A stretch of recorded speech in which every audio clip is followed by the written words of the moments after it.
Bueno, mis amados hermanos, abramos nuestras Biblias en Juan 10, versículos 31 al 42. Y por favor, pongámonos en pie para la lectura de la palabra.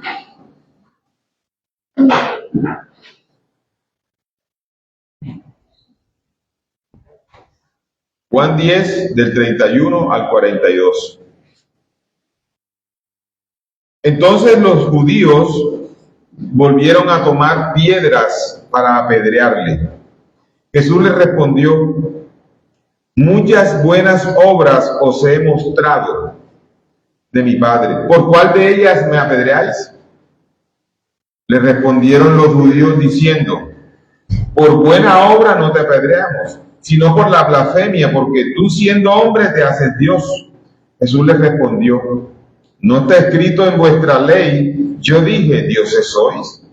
Si llamó dioses a aquellos a quienes vino la palabra de Dios, y la escritura no puede ser quebrantada, al que el Padre santificó y envió al mundo, vosotros decís tú blasfemas, porque dije, hijo de Dios soy. Si no hago las obras de mi Padre, no me creáis.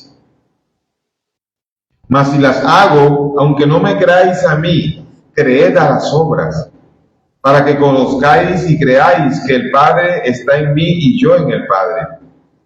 Procuraron otra vez prenderle, pero él se escapó de sus manos y se fue de nuevo al otro lado del Jordán, al lugar donde primero había estado bautizando Juan, y se quedó allí. Y muchos venían a él y decían: Juan a la verdad ninguna señal hizo, pero todo lo que Juan dijo de éste era verdad. Y muchos creyeron en él allí. Oremos nuevamente. Bendito Padre, estamos nuevamente frente a tu santa y bendita palabra. Te rogamos, Dios, y seamos edificados e instruidos a través de ella.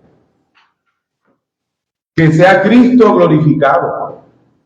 De hecho, nos muestras hoy nuevamente que Él es el centro de cualquier mensaje, Señor. Él, nuestro amado Redentor, nuestro Cristo glorificado. Guíanos, Señor. Te lo pedimos en el nombre de Jesús, por el poder de tu Santo Espíritu. Amén. Pueden sentarse, mis hermanos.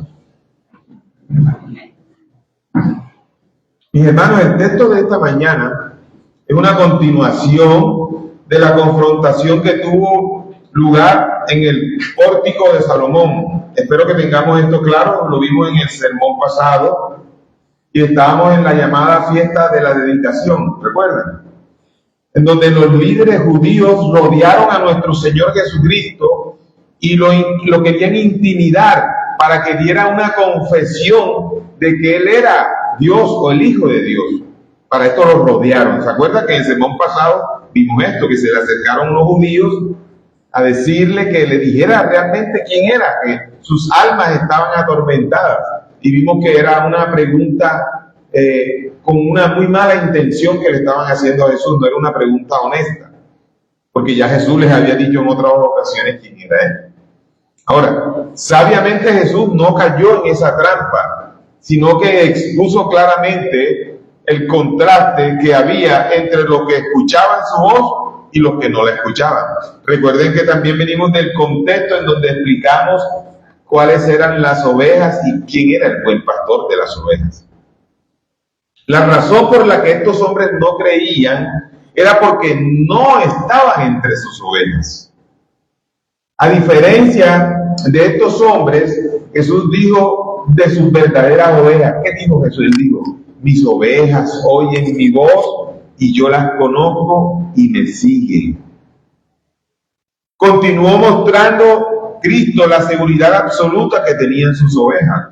Cristo sabía que todos aquellos que fueron entregados por su Padre, que fueron planeados en la eternidad para que fueran salvos, cuando escuchaban la voz de su pastor, lo iban a seguir. Pero también vimos en el sermón pasado que la misericordia y la bondad y amor de Cristo era tan grande que aún sabiendo que estos no le seguirían, él les predicaba el Evangelio. Se los predicaba a todos, a los que eran y no eran. Ahora, ni siquiera estos líderes judíos, ni siquiera la potestad más poderosa del universo, que se creyera pues, iba a arrebatar una sola oveja de la mano de Dios.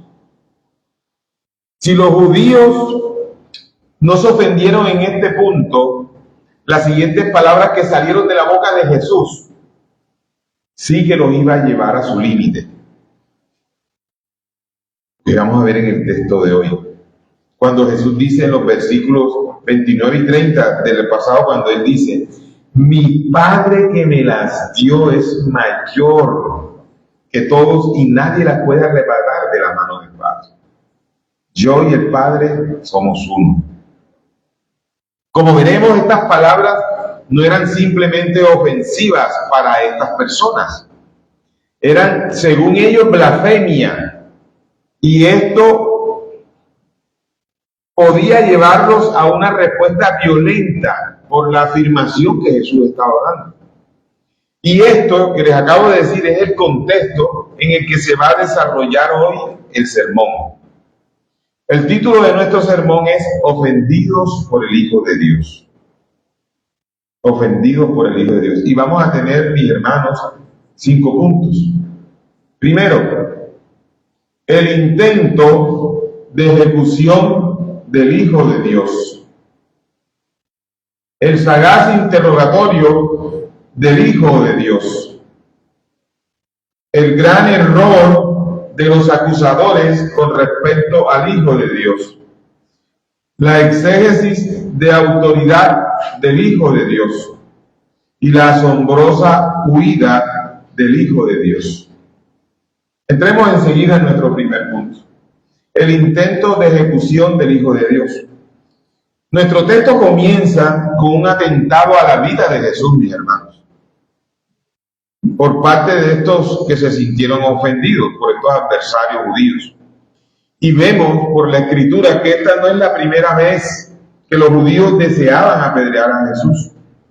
Lo vimos en Juan cuando estábamos en el capítulo 5, versículo 18, que dice: después de la sanación del paralítico, ¿se acuerdan del paralítico? En la piscina de Betesda leemos que decía: entonces por esta causa los judíos aún más procuraban matarle. No era la primera vez que atentaban contra Cristo. También lo vemos en Juan 8:59. Después de decir a los judíos: antes que Abraham naciera, yo soy. Esto también los ofendió y tomaron piedras para tirárselas a Jesús. Pero Jesús se ocultó y salió del templo. Aquí, en la porción del día de hoy, vemos a los judíos también recogiendo piedras para matar a Jesús, ante la afirmación que hizo en el versículo 30, cuando él dijo: yo y el Padre somos uno. Enseguida agarraron piedra. Todas estas declaraciones de Jesús tienen algo en común, que ofendía grandemente a las autoridades judías. Ellos percibieron que Jesús estaba reclamando la igualdad con Dios. Ahora, no solamente la igualdad en el propósito como algunos han afirmado. Él estaba reclamando claramente la igualdad de la esencia, que en esencia era igual al Padre.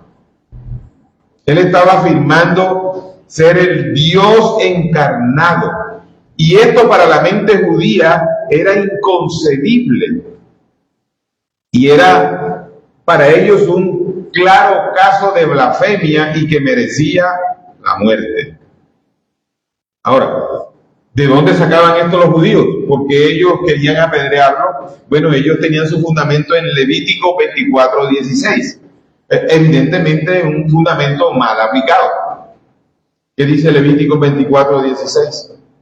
Además, el que blasfeme el nombre del Señor ciertamente ha de morir.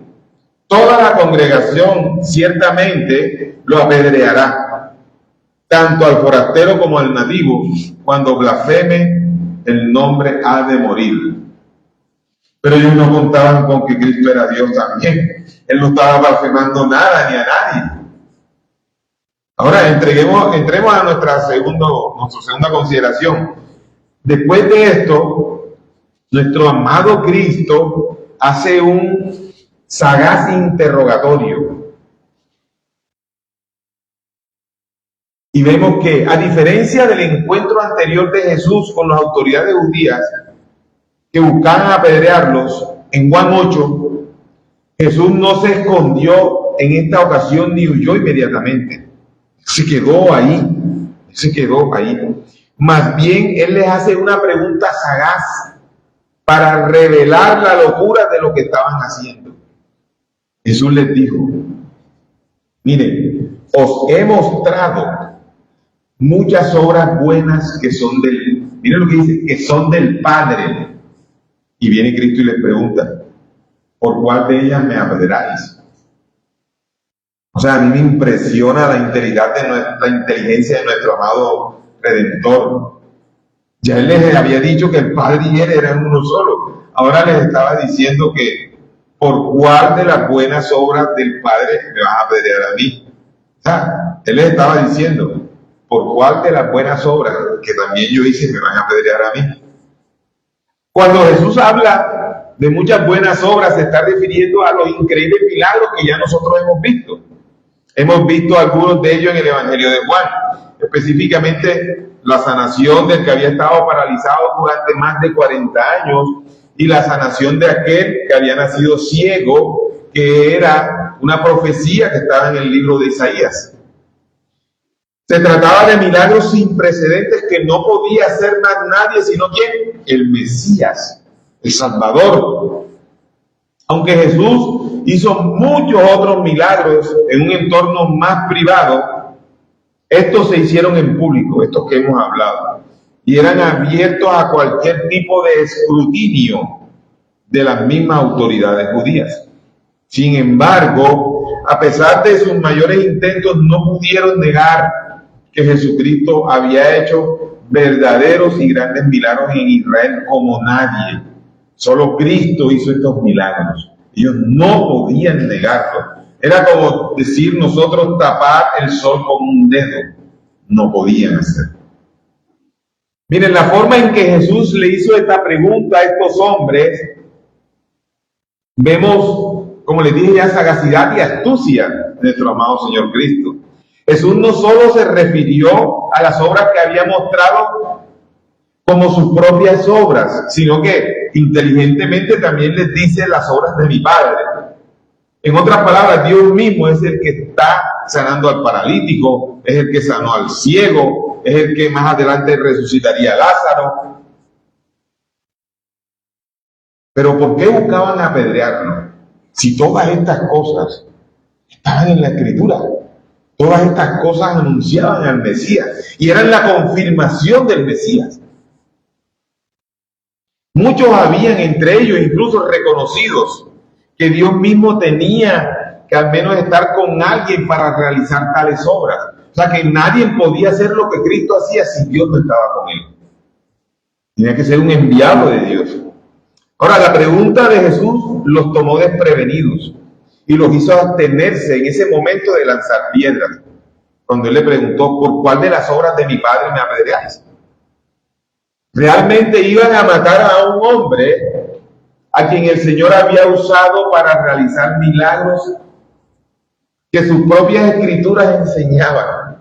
Y esto es lo más incoherente que yo veo de este pueblo ciego, de dura cerviz. Tenían la ley. A través de los profetas les anunciaban al Mesías y les decían exactamente qué milagros iba a hacer el Mesías y en qué tiempo. Y lo tuvieron enfrente y lo negaron.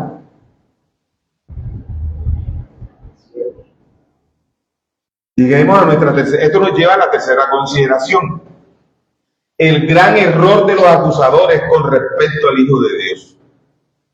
Aunque el argumento de Jesús era convincente y debería haber alejado los corazones de estos hombres de sus intenciones asesinas, ellos aún seguían convencidos de hacerlo, aún querían apedrearlo. Sus corazones estaban tan endurecidos, mis hermanos, por las ofensas que causaron las palabras de Jesús, que la belleza y virtud de su vida y obras eran de poca valía e importancia para ellos. Estaban ciegos. Los judíos le contestaron: no te apedreamos por ninguna obra buena, sino por la blasfemia, y porque tú, siendo hombre, te haces Dios. O sea, ellos le dijeron: no te estamos apedreando por lo bueno que has hecho, por la sanación del cojo, ni por la vista al ciego. Te estamos apedreando porque tú dices que eres Dios. Y ya se lo venía diciendo hace tiempo, y que solamente el enviado de Dios o el Hijo de Dios podía hacer esto. Pero ellos tenían su corazón tan endurecido y su cerviz, que estaban centrados, así como el sicario, en matarla. Esto es una grave acusación, no solamente contra estos líderes judíos, que era el gran error de ellos, sino contra todo el sistema religioso judío en su conjunto. Se habían desviado tanto de la verdadera adoración a Dios, mis hermanos, que no lo reconocieron incluso si lo estuvieran mirando a los ojos. La ironía era que Dios mismo estaba en medio de ellos. Cristo está en medio de ellos, en la persona y obra de Cristo, el Hijo de Dios, su propio Mesías judío, largamente esperado, estaba ahí entre ellos, pero no lo reconocían ni lo recibían. Su argumento es tan triste como erróneo, el de los judíos. Irónicamente, de la misma cosa que ellos acusaban a Jesús, lo que ellos estaban haciendo, eso sí era una blasfemia. Eso sí era pecado lo que ellos estaban haciendo. Jesús no era un hombre que se hacía Dios, era Dios encarnado. Siendo Dios eterno, Él tomó carne para morar entre su pueblo, iglesia, para salvarnos de nuestros pecados, para salvarnos de nosotros mismos, dando de esta manera evidencia natural de su naturaleza divina por las obras gloriosas que solamente podía hacer Dios. Solo Dios tiene el poder de sanar las piedras desfiguradas de un paralítico. Solo Dios tiene el poder de recrear los ojos de una persona que nunca ha visto. Solo Dios, solo Él puede hacer todo esto. Estos hombres se sintieron ofendidos por algo que debió más bien asombrarlos. Y algo que ellos debieron fue caer de rodillas y adorar a Cristo, no ofenderse. Pero lejos de responder como debían, ellos odiaban a Jesús, hermanos. Ellos querían matar al Hijo de Dios, blasfemaron en contra de Dios mismo. Ahora esto nos lleva a nuestra cuarta consideración, y es la exégesis de la autoridad del Hijo de Dios. Él mismo hace una exégesis del texto. El mejor exegeta que puede haber de la Escritura es nuestro mismo amado Salvador Jesucristo. Por muy cierto que fuera su primer argumento, los judíos no estaban convencidos por las obras de Jesús. No. Entonces Jesús añadió más fuerza a su argumento. Miren, si no retiraban las acusaciones de blasfemia basadas en sus obras milagrosas, tal vez aceptarían el argumento de la palabra de Dios de sus propias escrituras judías, el documento sagrado para ellos.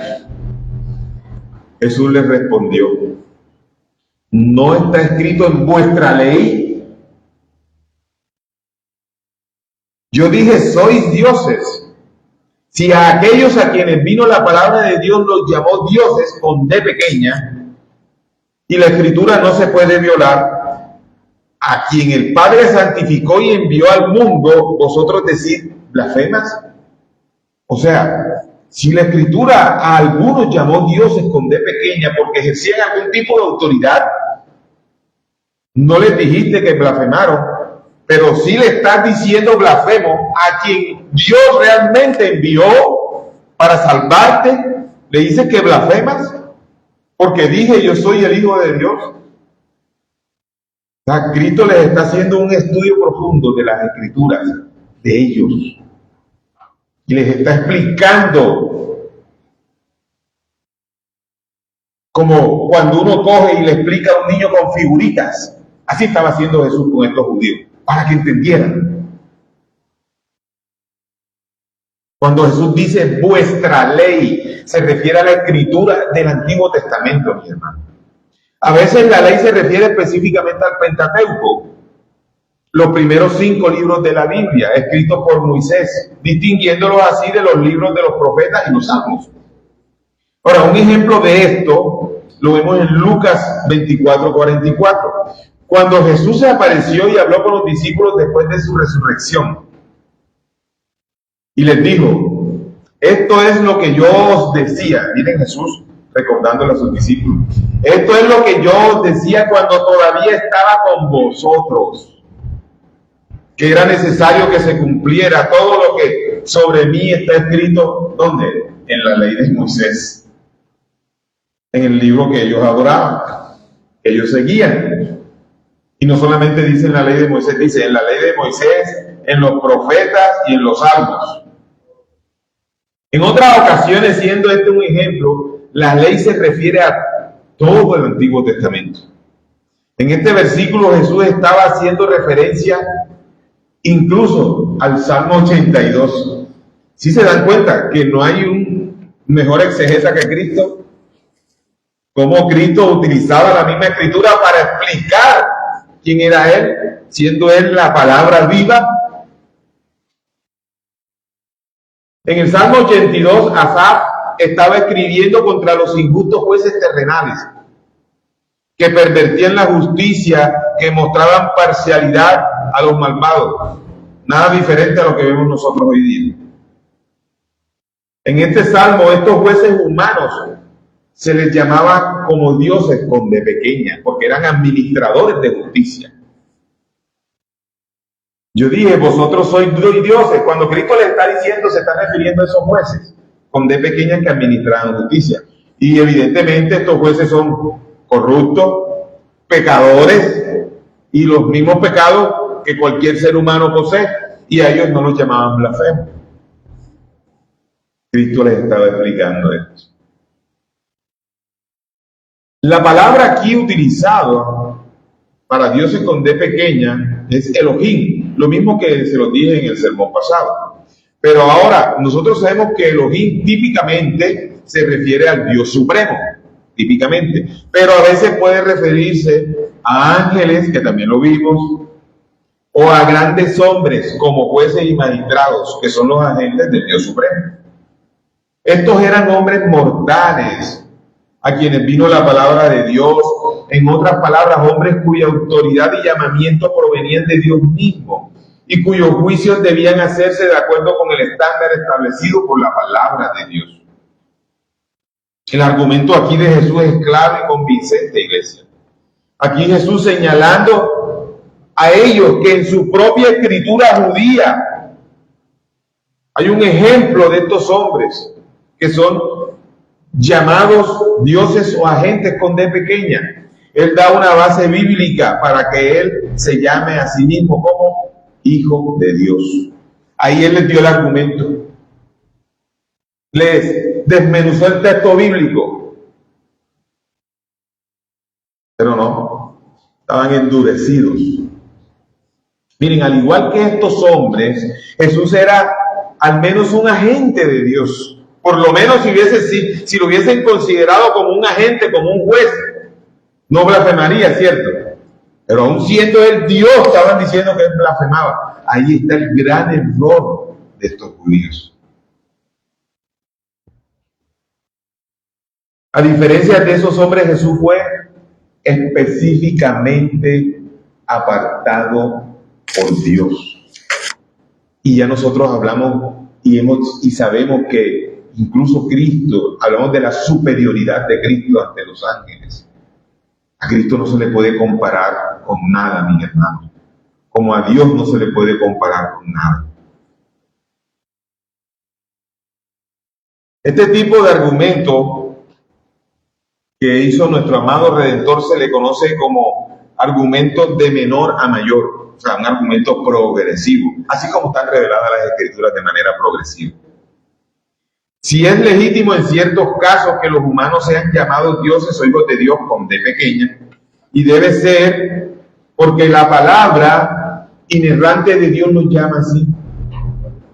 La palabra de Dios no se equivoca. En la Escritura que tú y yo tenemos no hay errores, mis hermanos. Es totalmente congruente.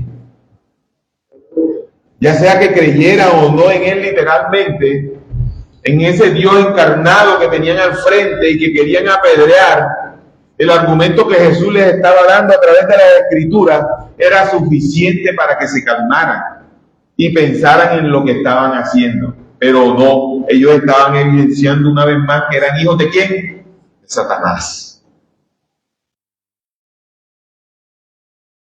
Antes de ver esto, el resto del argumento de Jesús, quiero tomar un momento para ver cómo Jesús vio las Escrituras. Miren, iglesia, fíjense que dice que y la Escritura no se puede violar. El mismo Cristo lo está diciendo. El Cristo decía, ni la Escritura misma se puede violar. O sea, les está diciendo a estos judíos, ojo con lo que están haciendo. Ustedes si van a están blasfemando.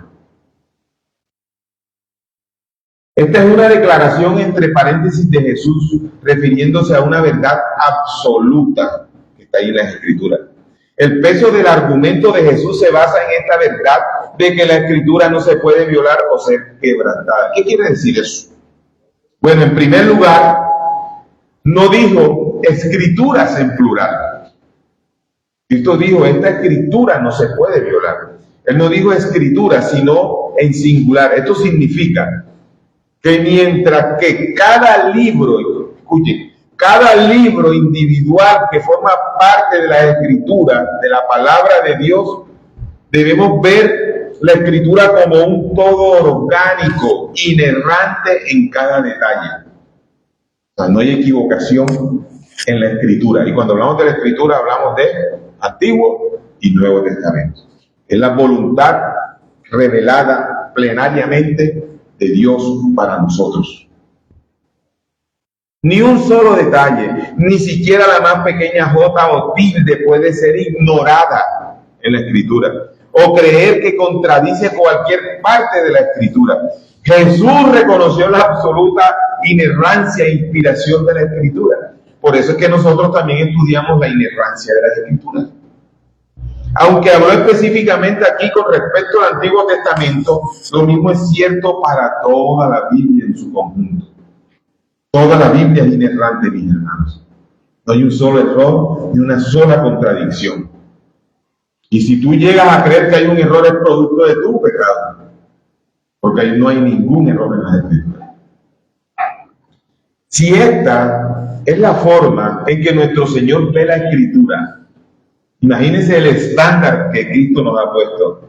Si esta es la forma en que Cristo, nuestro Salvador, nuestro Redentor amado, ve las Escrituras, mis hermanos, esta debe ser la forma en que nosotros veamos la Escritura, veamos cada libro, cada capítulo, cada versículo, cada palabra, cada signo de puntuación en la Escritura original hebrea y griega es exhalada por Dios.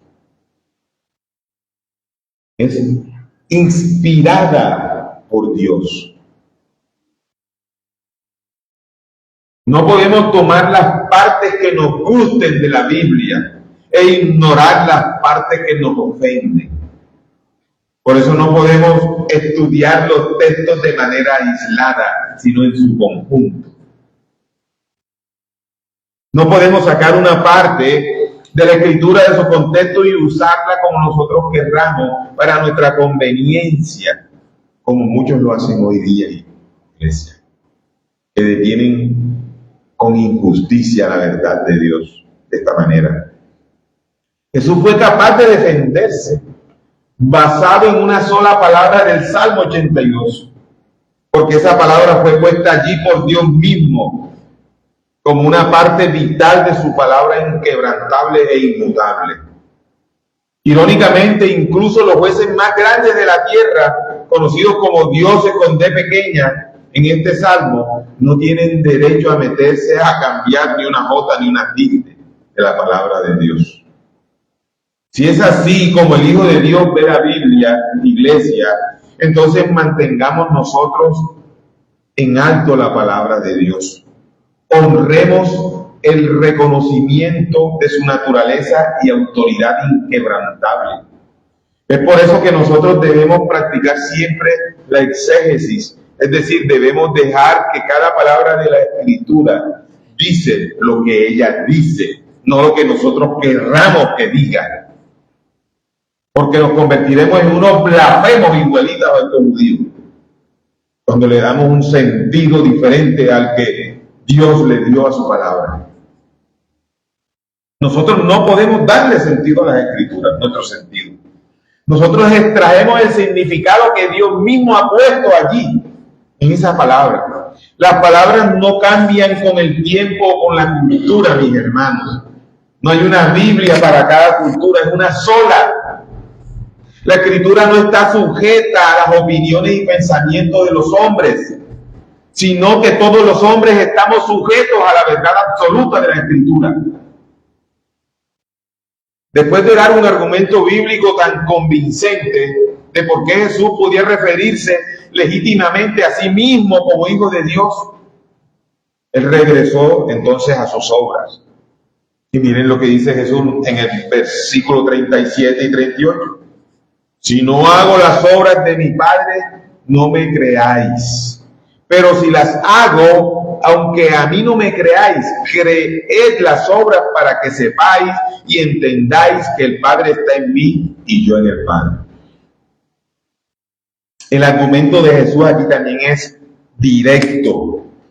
Él sabía que las obras que había hecho eran innegables, eran públicas. Es más, había muchos testigos. Incluso después de una cuidadosa investigación, no se podía negar que incluso nuevamente por los más grandes enemigos de Cristo, ellos mismos decían que esos milagros no los podía hacer nadie si Dios no estaba con él.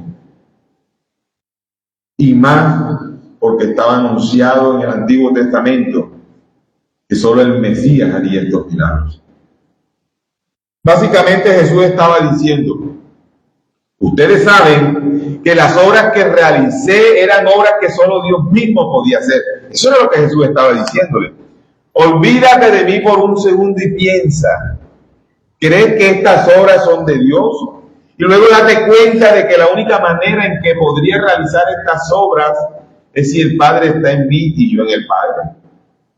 Es como si Jesús les estuviera diciendo esto a esos que eran conocedores y maestros de la ley. Altas escuelas rabínicas no reconocían al que la Escritura les había prometido y declarado durante tanto tiempo. Ahora vayamos a nuestra quinta consideración. Estaban más allá de la razón. Estaban embrutecidos. Estaban tan cegados por su odio a Cristo que no tenían ninguna posición veraz para su autoridad y querían apedrearlo. Pero como hemos leído y hemos visto a lo largo del Evangelio de Juan, el tiempo de Jesús aún no había llegado. Y él escapó de entre ellos. El texto no nos dice cómo lo hizo y tampoco podemos inventarlo. Ya sea lo pudo hacer por medios naturales o por medios sobrenaturales. Porque recuerden, lo tenían rodeado. ¿Cómo se les escapó Cristo? Después que estaban con las piedras. Y después de que Cristo los coge de frente y les dice: hombre, sí, yo soy el Hijo de Dios. ¿Y qué pasa? ¿Cómo se les escapó? Tremendo nuestro amado Cristo, ¿eh? Miren, Jesús no solamente escapó porque aún no era su tiempo. Aún no había llegado. Él huyó porque él tenía... Miren por qué huye Jesús. Porque todavía tenía otro trabajo que hacer. y era seguir ganando más almas. ¿Y dónde lo encontramos? Bueno, el texto nos lo dice ahí más adelante. Dice, se fue de nuevo al otro lado del Jordán, al lugar donde primero había estado bautizando Juan. ¿Se acuerdan de Juan el Bautista, el primo? Y se quedó allí. Y muchos vinieron a él y decían, aunque Juan no hizo ninguna señal, sin embargo, todo lo que Juan dijo de Cristo, era verdad. Y muchos creyeron. Bueno, las autoridades judías, mis hermanos, pueden haber sido ofendidas por Jesús. Pero a pesar de eso, había muchos, porque el texto lo dice, muchos creyeron en él allí. Muchos que habían escuchado la predicación de Juan el Bautista con respecto al Cordero de Dios que vino a quitar los pecados del mundo. Muchos creyeron, a pesar de, muchos creyeron. Ellos habían evaluado la vida y los milagros de Jesús y se habían dado cuenta de que todo era como Juan el Bautista lo había dicho. Bendito sea Dios por estos que creyeron, por estos que no endurecieron su corazón y servir como aquellos judíos que querían apedrearlo. Una vez más, al llegar al final de este sermón, amada iglesia, mientras nosotros examinamos a los adversarios de Cristo y sus ofensas hacia Él, y mientras nosotros leemos aquí al final del texto cuando dice muchos que llegaron a creer en Él, esta mañana se nos ha presentado una cuestión más apremiante. Y es que yo quiero hacerle una pregunta. ¿Qué harás con Jesús? ¿Qué harás con Jesús? ¿Serás como los judíos? ¿Continuaremos ignorando la evidencia de las grandes obras que Jesús hizo? Estas grandes obras que han resistido la prueba y el escrutinio por más de 2000 años y siguen siendo verdad. Verdades eternas. ¿Estás ofendido por Jesús? ¿Es acaso Jesús una amenaza para tus ambiciones terrenales?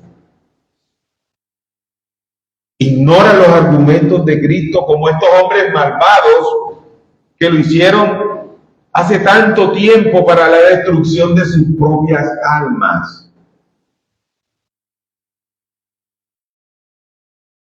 ¿Rechazaremos nosotros la autoridad y la inerrancia de la palabra de Dios escrita? Hermanos, recordámonos algo.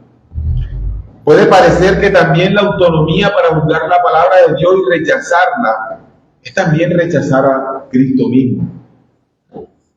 Todos aquellos que se suben a un púlpito, iglesia, y cambian una palabra de la Escritura o dan una interpretación que a ellos les conviene de la Escritura, están blasfemando en contra de Cristo, iglesia. Y no solamente eso, también blasfeman todos aquellos que dicen ser y no son. Aquellos que dicen amar a Cristo pero no le obedecen, también blasfeman.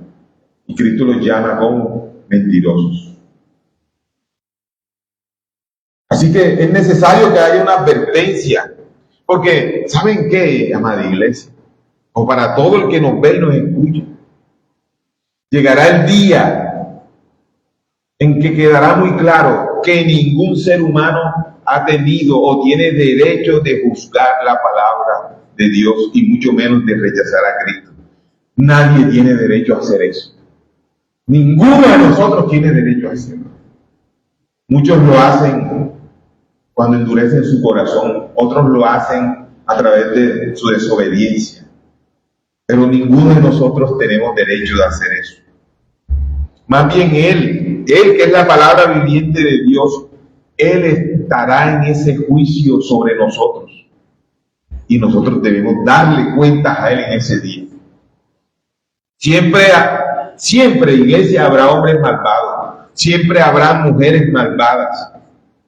Incluso niños, adolescentes malvados, también los habrá. Que van a rechazar la palabra de Cristo. Pero la Biblia nos dice que la palabra de la cruz es locura para los que se pierden, mas para nosotros no es así. Es la más grande bendición que puede existir para nosotros. También quiero preguntar, ¿cuán triste será estar entre aquellos que blasfemaron de Cristo, que rechazaron a Cristo, que sin la mayor duda están pereciendo en un lugar tormentoso? Amados, no hay otro Salvador, no hay otra vía de escape, no la hay. El único camino que tú y yo tenemos al Padre es Cristo. No son nuestras buenas obras, es solamente el Hijo de Dios, ese que fue enviado para salvar a los pecadores de la condenación eterna. El cielo, mis hermanos, no es un lugar para los que se creen buenas personas por sus obras. El cielo no es para ellos. No, que yo soy bueno porque hago buenas obras, pero no amas a Cristo. ¿Crees que tus buenas obras te van a salvar? No, tus buenas obras te están condenando. Todos y cada uno de los pecadores que se arrepientan de sus pecados y crean en el Señor Jesucristo, ¿qué dice la Biblia? Serán salvos. Salvos. Tú y yo somos salvos, y aquellos que no han creído serán salvos si creen en Jesús. Pero, ¿qué pasará también si no crees? Perecerás. Perecerás. No dejes, iglesia, no dejes que la ofensa del Evangelio te lleve a rechazar la vida y la obra de Cristo. ¿Y saben por qué se los digo, mis amados? Porque es que el Evangelio de Cristo no es un escrito emocional, romántico y poético que hicieron para darnos palmaditas en la espalda. Tranquilo, tranquilo. Yo sé que tú eres pecador, pero tranquilo, sigue así, en algún momento Dios hará la obra. No. Si tú y yo somos pecadores, el Evangelio nos confronta, hiere nuestro ego, hiere nuestro orgullo, pero nos dice por dónde debemos andar. Así que, si tú eres creyente, debe ser enseñable, debe ser una persona que acepta la palabra del Señor gozosamente, que no se avergüenza del Evangelio ni de Cristo. Amados hermanos, aprendamos también que nuestro Señor Jesucristo, según lo que nos ha enseñado, que nosotros también podemos sufrir. En la iglesia donde te digan, no vas a sufrir, es mentira. Había una secta que se llamaba Pare de Sufrir. Así se llamaba, Pare de Sufrir. Mentira. ¿Qué nos dijo Cristo? En el mundo tendréis aflicciones, pero confiad, yo he vencido al mundo. La victoria de Cristo es nuestra, iglesia. Nuestra. Sí, que eso de que pare de sufrir es mentira. Miren, si a Cristo lo rechazaron y el ser humano más sufriente que ha existido fue Cristo, el Hijo de Dios, ¿no te rechazarán a ti y a mí cuando predicamos la verdad del Evangelio? Y no sufriremos por eso. Debemos sufrir por eso. Lo que sería grave es que el mundo esté feliz con nosotros y la predicación fiel del Evangelio. Eso sí es grave, porque esa no es una iglesia cristiana, esa es una iglesia mundana que predica lo que el mundo quiere.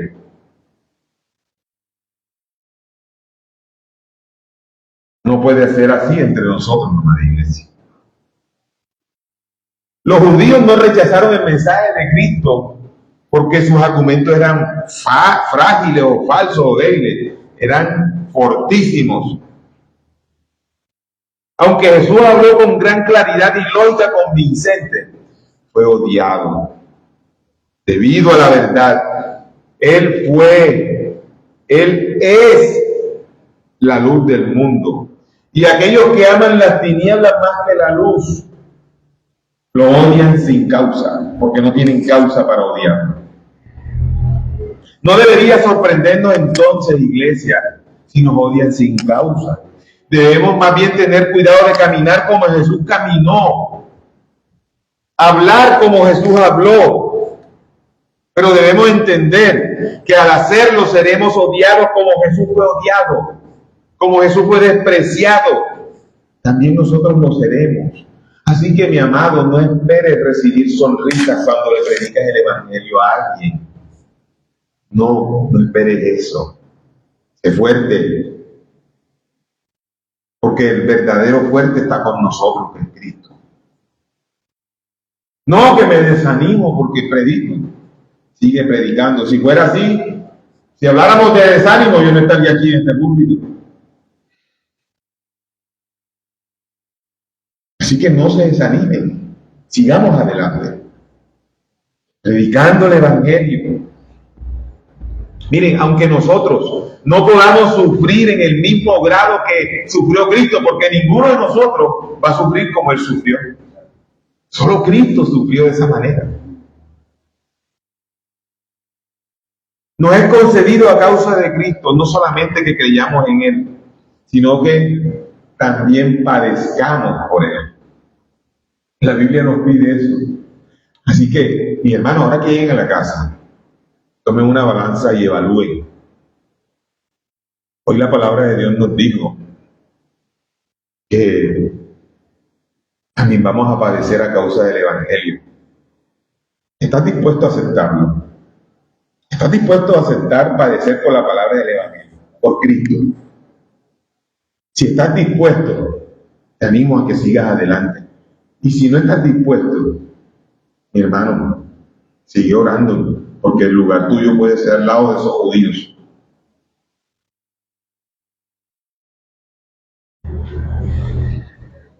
Hemos sido llamados a padecer. ¿Sí ven la diferencia con el evangelio de la prosperidad? ¿Sí lo ven? Ahora, yo no estoy diciendo que el Señor no cuida de nosotros. Si el Señor quiere, y tú eres obediente a su palabra, y tú eres un buen administrador de las cosas que Él te da, la Biblia dice también que Él dice la mano del diligente, también lo hace. Además del sufrimiento que estamos hablando aquí, es el sufrimiento a causa de la predicación del Evangelio de Cristo.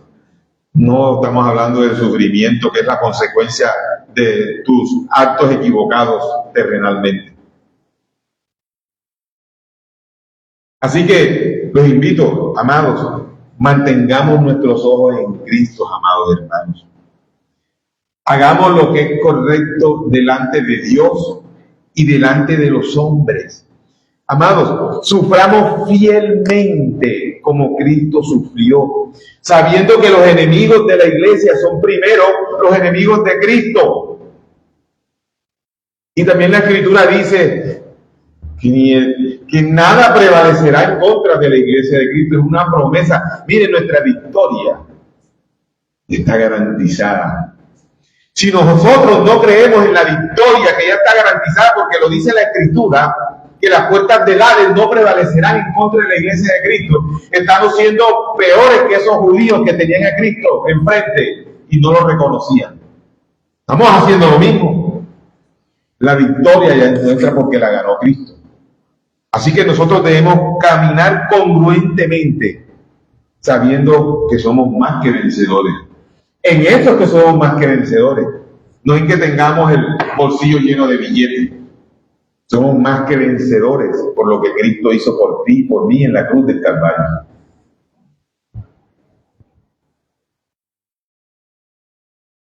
Cristo tratará con todos los que blasfemaron su nombre y aún lo blasfeman en su tiempo. E incluso nosotros debemos orar por ellos. como nuestro Señor Jesús nos dijo que lo hiciéramos, recordando también, amados, no nos podemos creer mejor que ellos, porque ese es otro problema. No nos podemos creer mejor que aquellos que aún niegan a Cristo. ¿Por qué? Porque nosotros también en algún tiempo fuimos enemigos de Cristo y que Él tuvo misericordia de nosotros. Y todavía la misericordia está. Todavía está. Él en un día nos dio ojos para ver y corazones nuevos para creer. Y en eso consiste el amor por las almas y el Evangelio. Que a ti te duela ver a tu familiar, a tu amigo que va camino al infierno, mis hermanos. Eso a ti te debe doler, no jactarte de sentirte que eres un verdadero creyente y no tienes amor ni misericordia como Cristo ha tenido amor y misericordia por ti. Y aunque ahora sufrimos por un corto tiempo y de ninguna manera en la intensidad que Cristo sufrió y que Él nunca mereció sufrir, pero lo hizo por salvarnos a nosotros. Miren, mantengámonos firmes en la palabra inquebrantable del Señor. Vivamos nuestras vidas para su gloria hasta que Él venga de nuevo, iglesia. Alabado sea nuestro buen Dios, ahora y para siempre. Oremos. Bendito Señor, damos gracias por tu palabra, Señor. Ayúdanos. Rogamos tu asistencia, tu ayuda en nuestro caminar diario, Señor. Que tu palabra sea siempre el norte de nuestro despertar cada día, Señor. Que demos en gracia lo que en gracia tú nos has dado. Oh Señor, cuánta misericordia y amor has tenido por este mundo, al punto que diste a tu unigénito a morir por la culpa de los pecados que Él nunca cometió, Señor. Ayúdanos como iglesia a no ser ciegos como aquellos que aún teniendo enfrente a tu precioso Hijo, lo negaban. Ayúdanos a ser obedientes a tu palabra, a ser hacedores de tu palabra, para no negarte, Señor. Y recuérdanos que estamos llamados a padecer a causa de tu evangelio también. Pero más que eso, estamos llamados a confiar en ti, a que nuestra fe cada día sea más y más fortalecida en tu nombre, por lo que ya tú hiciste, Señor. Ayuda a tu iglesia. Todo esto te lo pedimos en el nombre de tu precioso Hijo y por el poder de tu Santo Espíritu.